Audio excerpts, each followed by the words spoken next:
আমরা আশা করি আগামীতে বর্তমান বৈষম্যর বিরুদ্ধে যে ছাত্ররা রাজনীতিবিদদের যে শিক্ষা দিয়ে গেল সেটা অবিস্মরণীয় হয়ে থাকবেন। আগামীতে সকল রাজনৈতিক দল বৈষম্য বলতে কি জিনিস সেটা ভুলে যাবেন, বাংলাদেশের মাটি থেকে বিতাড়িত হবেন বলে আমি আশা করি।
আমাদের এখন লোক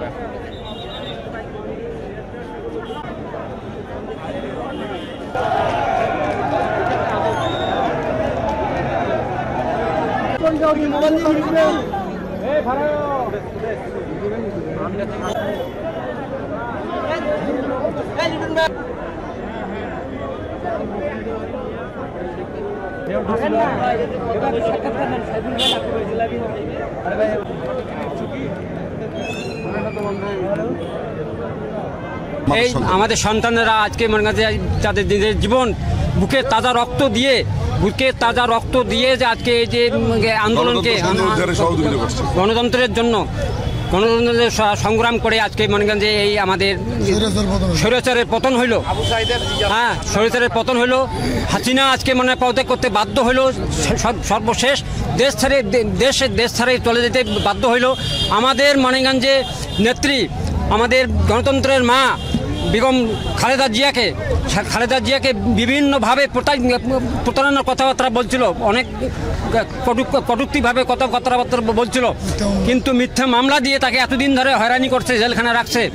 আজকে আল্লাহর রহমত, এই সংগ্রামের মাধ্যমে আজকে সেই ছাত্র সংগঠনের সংগ্রামের মাধ্যমে তিনিও আজকে মুক্ত হয়েছেন এবং খালেদা জিয়া দেশেই আছেন, যে আজকে 15-16 বৎসর এক নায়কতন্ত্র রাজত্ব কায়েম করতে, সে আজকে দেশ থেকে বিতাড়িত হয়ে রাতের অন্ধকারে মণিগঞ্জের সেনাবাহিনীর দেশ ছাড়ি মণিগঞ্জে অন্য দেশে অন্যায়ভাবে আমাদের 23 নম্বর ওয়ার্ড কাউন্সিলর লিটন পারভেজকে ধরে নিয়ে আসছে।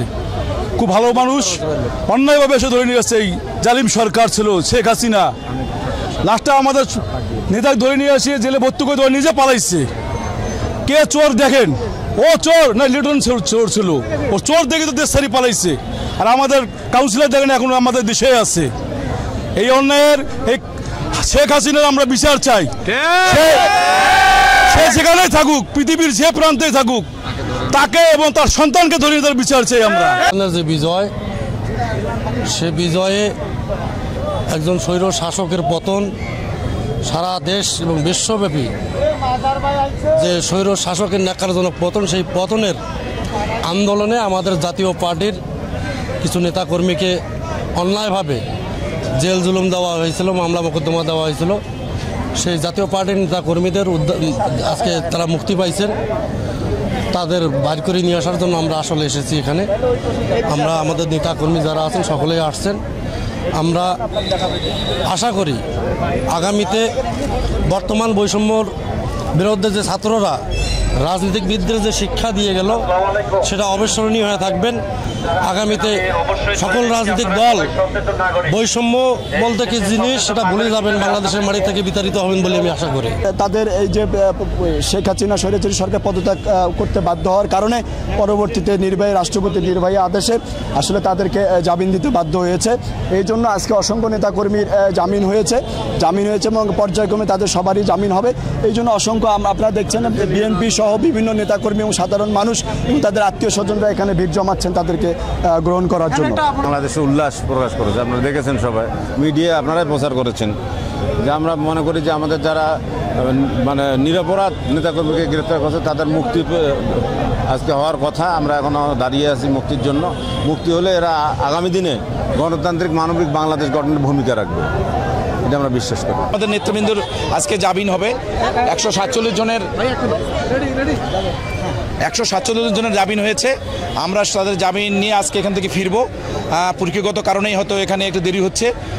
আমরা রংপুরবাসীর মানুষের বিভিন্ন শ্রেণীর পেশা মানুষ, ছাত্র, রাজনৈতিক নেতৃবৃন্দ অনেকেই এখানে গ্রেপ্তার আছেন, তার মুক্তি পাবে। আমরা চাই যে দ্রুত সময় মুক্তি পেয়ে রংপুরের মানুষের শান্তি প্রতিষ্ঠিত হবে ইনশাল্লাহ। বিভিন্ন রাজনৈতিক দলের এমনকি সাধারণ জনগণের মধ্যে, ছাত্রদের মধ্যে থেকে অসংখ্য নেতাকর্মীকে, অসংখ্য ছাত্রছাত্রী, অসংখ্য সাধারণ মানুষদেরকে আজকে মিথ্যা মামলা দিয়ে এই জেলে নিক্ষেপ করা হয়েছে। এই সরকারের পতনের পর নির্বাহী আদেশে আজকে তাদের বিজ্ঞ আদালতের মাধ্যমে আজকে তাদের জামিন হয় এবং এটা বাংলাদেশের জনগণের যেমন একটা বিজয়। আজকে তাদের জামিন হয়েছে। আজকে এই সরকারের পতন না হলে এই মামলার মাধ্যমে এই আসামিদের, যাদেরকে মিথ্যেভাবে আসামি করা হয়েছে, তারা জীবনে অনেক ক্ষতিগ্রস্ত হইতো।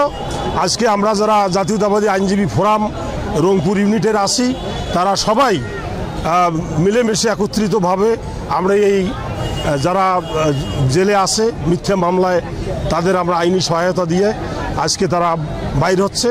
আমরা এখানে ছাত্র জনতা, আইনজীবী সবাই আমরা খুশি। এই বৈষম্য বিরোধী আন্দোলন করতে যারা নিহত হয়েছেন, বিভিন্ন নির্যাতিত হয়েছেন, তাদের আমরা সঠিক বিচার দাবি করি। আর এই বিচারটা এমন হতে হবে কোনো প্রশাসনের বিচার নয়। আর এই জন্য আমাদের রাষ্ট্রপতি মহোদয় যে ঘোষণা দিয়েছেন প্রতিটি অন্যায় এবং হত্যাকাণ্ডের বিচার হবে, আমরা সেগুলি সুষ্ঠু বিচার দেখতে চাই। এবং এরপরে যেন এই বাংলাদেশে আমরা আরেকটা মেসেজ দিতে চাই যে এই আন্দোলনে আমাদের রাজনীতিবিদ প্রত্যেকেই, প্রতিটি দলের প্রতি আমার একটা আহ্বান, তারা শিক্ষা গ্রহণ করুক। শুধুমাত্র নিজের ক্ষমতাকে টিকে রাখার জন্যই দেশের জনগণকে ভুলুণ্ঠিত করে তাদের তৃণমূল পর্যায়ে তাদের পিঁপড়া কীটপতঙ্গের মতো তাদের হত্যা করা হবে। এই করে ক্ষমতায় টিকে থাকা যাবে না।